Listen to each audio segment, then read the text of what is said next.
नमस्कार दोस्तों। आज की कहानी है बहू को रोटियां बनाकर नहीं खिला सकती। पता नहीं किस जन्म की दुश्मनी निकाल रही हैं ये मुझसे।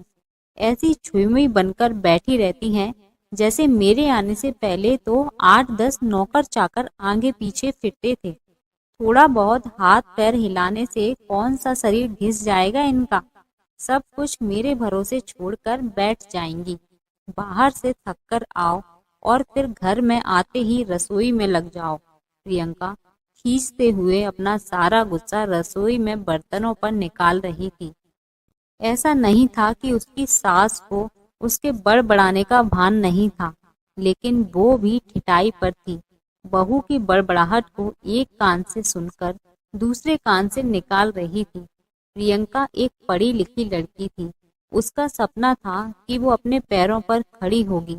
उसने नौकरी के लिए कई जगह आवेदन भी दे रखा था। इस बीच जब उसके लिए अभिषेक का रिश्ता आया तो उसने साफ साफ कह दिया कि वो शादी इसी शर्त पर करेगी कि शादी के बाद उसे अच्छी नौकरी मिली तो कोई उसे नौकरी करने से नहीं रोकेगा। आखिर इतना पढ़ने लिखने के बाद वो घर पर नहीं बैठ सकती। अभिषेक और उसके घर वालों को इस बात से कोई आपत्ति नहीं थी कि उनकी बहू नौकरी करेगी, इसलिए दोनों तरफ से खुशी खुशी ये रिश्ता हो गया। शादी के कुछ दिनों बाद ही प्रियंका का ज्वाइनिंग लेटर आ गया। जिस दिन प्रियंका ने अपने ससुराल वालों से कहा था कि वो अब नौकरी करेगी, तो उसकी सास बिमला जी ने सारे परिवार के सामने कह दिया था, बहू नौकरी करे इससे मुझे कोई आपत्ति नहीं है। मैं ये भी नहीं कहूंगी कि वो पहले सारे घर का काम करे फिर नौकरी पर जाए, लेकिन मैं भी अब पहले की तरह पूरा घर नहीं संभाल सकती। मुझे सब कुछ मंजूर है, लेकिन मुझसे ये उम्मीद मत करना कि मैं बहू को रोटियां बनाकर खिलाऊंगी। मुझे पता है कि अगर मैं एक बार इस भंवर में फंस गई तो जिंदगी भर नहीं निकल पाऊंगी। उस वक्त बिमला जी की बातें सुनकर हैरानी तो हुई थी। उनके पति ने तो ये भी कहा कि मुझे नहीं पता था कि मेरी सीधी सरल पत्नी भी सास बनते ही अपना रूप बदल लेगी। लेकिन इन सब बातों का बिमला जी पर कोई असर नहीं हुआ। वो तो अपनी जिद पर अड़ी रही।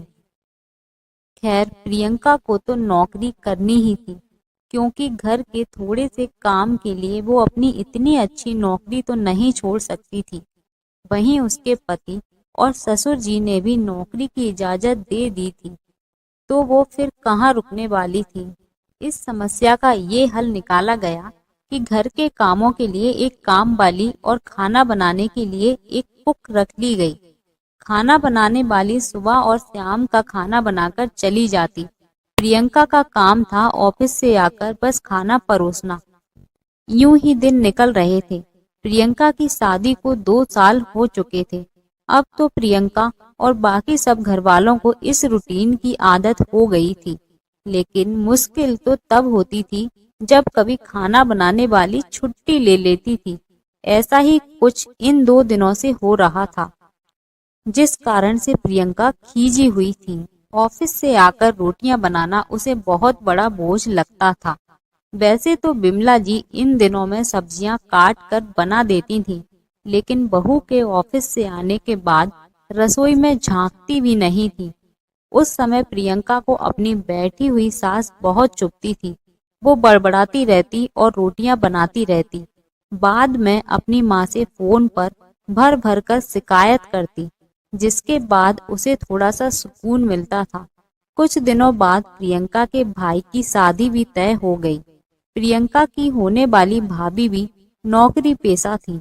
प्रियंका की माँ ने सगाई के वक्त ही खुश होते हुए गर्व से कह दिया, भाई मैं तो और सासों की तरह नहीं हूँ जो बहू के आने पर हाथ धरकर बैठ जाऊं। जब अभी तक पूरा घर संभाल रही थी तो अब क्यों नहीं। मेरी बहू को मेरी तरफ से पूरी छूट रहेगी। जब एक माँ अपने बच्चों को रोटियां बनाकर खिला सकती है तो बहू को क्यों नहीं खिला सकती। बहू तुम निश्चिंत होकर नौकरी करना, रसोई मैं संभाल लूंगी। प्रियंका की माँ के उच्च विचार सुनकर उसकी होने वाली भाभी का पूरा परिवार और खुद प्रियंका भी गदगद हो गई। वाह माँ, आप कितने बड़े दिल की हैं। काश मेरी सास भी आपकी तरह होती। लेकिन मेरी किस्मत में ये सुख कहाँ। मेरी सास को तो बस हुक्म चलाना आता है। मुझे गर्व है कि मेरी माँ इतने खुले विचारों की है। अपनी चिड़चिड़ाहट निकालते हुए प्रियंका बोली। कुछ दिनों में ही प्रियंका के भाई की शादी हो गई और कुछ दिनों बाद ही प्रियंका की भाभी ने अपनी नौकरी ज्वाइन कर ली। प्रियंका की माँ भी अपनी बहू को हथेलियों पर रखती थी। सुबह उसका नाश्ता, टिफिन, फिर रात का खाना भी तैयार रखती थी। अपने हाथों से परोस कर सबको खाना खिलाती थी। उनकी बहू भी मम्मी जी करती हुई अपनी पसंद नापसंद बताती रहती थी, जिसे प्रियंका की माँ बड़े चाव से पूरा करने में लगी रहती थी। खुशी खुशी दिन बीत रहे थे, लेकिन ये प्रक्रिया धीरे धीरे अब उदासीनता में बदल रही थी। प्रियंका की भाभी को अब कुछ भी ना करने की आदत पड़ गई थी। एक दिन जब प्रियंका फोन पर अपनी माँ से बात कर रही थी, तो उसकी माँ बस रो पड़ी। बेटा, मैं इतना करती हूँ तेरी भाभी के लिए, फिर भी उसे मेरी कद्र नहीं। अरे मेरी दी हुई छूट अब मुझ पर ही भारी पड़ने लगी है। क्या हुआ माँ, आप ऐसे क्यों बोल रही हैं? आप तो भाभी का मुझसे भी ज्यादा ध्यान रखती हैं। क्या भाभी ने आपसे कुछ कहा है? प्रियंका बेचैन होते हुए पूछने लगी। कुछ क्या बेटा, अब तो सब कुछ वो मुझसे ही कहती है। ऑफिस से आने के बाद एक गिलास पानी के लिए भी मुझे आवाज देती है। नाश्ते में थोड़ी देर हो जाए तो मदद करने के बजाय गुस्सा होकर यूं ही बिना खाए चली जाती है। आखिर मेरा भी कुछ आत्मसम्मान है या नहीं? मैं तो उसके लिए बस काम वाली बनकर रह गई हूँ। माँ, ये तो बहुत गलत बात है। आप भाई से साफ साफ कह क्यों नहीं देती कि अपनी बीवी की लगाम खींच कर रखे? आप माँ हैं, कोई नौकरानी नहीं। भाभी नौकरी करती हैं, इसका मतलब ये नहीं कि आप पर हुक्म चलाएंगी।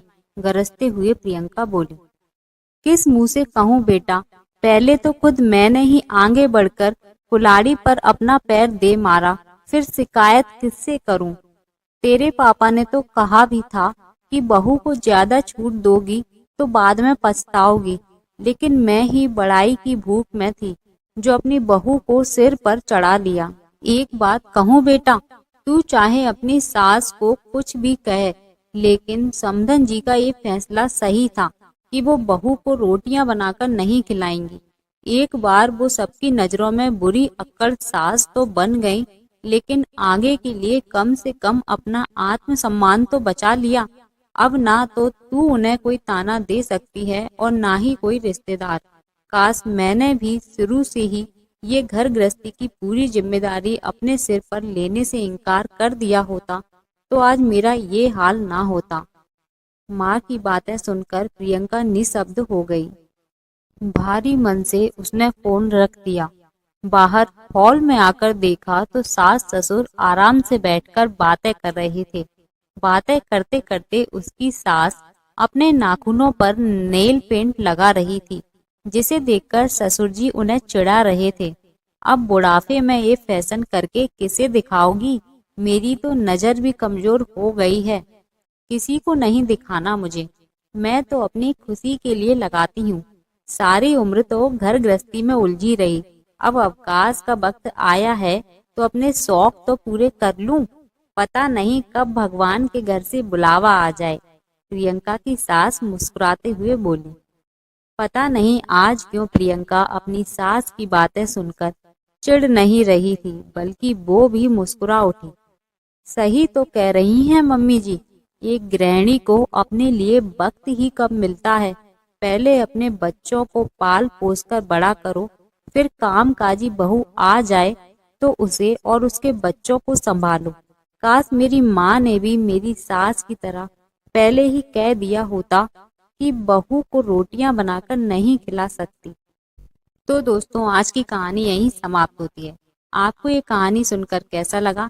कमेंट बॉक्स में अपनी राय जरूर दें, और वीडियो अच्छी लगी हो तो वीडियो को लाइक और चैनल को सब्सक्राइब जरूर करें। धन्यवाद।